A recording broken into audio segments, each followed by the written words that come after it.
আসসালামু আলাইকুম। সাকিব ভক্তদের জন্য রয়েছে দারুণ সুখবর। তিনি নিজেই আজকে নিজের মুখে স্বীকার করছে যে ভাই আমি বাংলাদেশের দলের হয়ে কবে খেলবো, এবং তিনি রিসেন্টলি যে দলের হয়ে খেলবে সেটা হচ্ছে লিজেন্ড লিগে। তিনি লিজেন্ড লিগে সম্ভব আব্দুর রাজ্জাক বলেন, তামিম ইকবাল বলেন, সাকিব আল হাসান বলেন, সবাই একত্রিত হয়ে একটা লিজেন্ড লিগ রয়েছে 90 বলে খেলা। সেই 90 লিগে তারা অংশগ্রহণ করবে, কিন্তু বাংলাদেশের হয়ে তিনি কবে ক্রিকেটে মাঠে নামবে সো এই বিষয়টা জাস্ট ক্লিয়ার করে দিতেছি। দেখেন, চ্যাম্পিয়ন্স ট্রফিতে তাকে রাখা হয় নাই, অনেকেই অনেক কথা রাখছিল যে অ্যাজ এ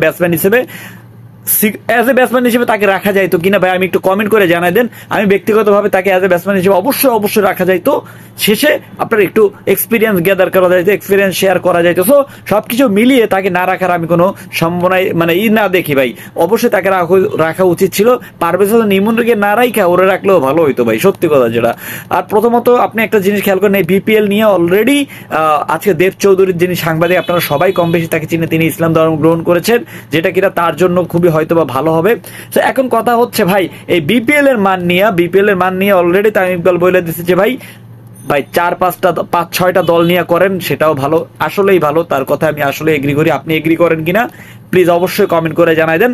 সাকিব আল হাসান কি ধরনের মানুষ সেটা আপনারা সবাই জানেন। সাকিবকে মাঠে না দেখা সেটা আমাদের জন্য দুর্ভাগা। আমরা চাই সাকিব তাড়াতাড়ি মাঠে ফিরুক, এবং বাংলাদেশের জার্সিতে কবে ফিরবে দেখেন। তিনি এখন পর্যন্ত ওয়ানডে ফরম্যাটটা তিনি এখন পর্যন্ত আপনার করে নাই, অবসর নেয় নাই। সো এই অবসর আগ মুহূর্তে তিনি বাংলাদেশের দলে হয়ে কবে ফিরবেন সেটা হচ্ছে চ্যাম্পিয়ন্স ট্রফির পরে। যেহেতু চ্যাম্পিয়ন্স ট্রফির আগে তার কোনো দেশীয় খেলা নেই, সো চ্যাম্পিয়ন্স ট্রফির পরেও তিনি খেলবে, কিন্তু সেটাও 50-50 ধরে নিতে হবে।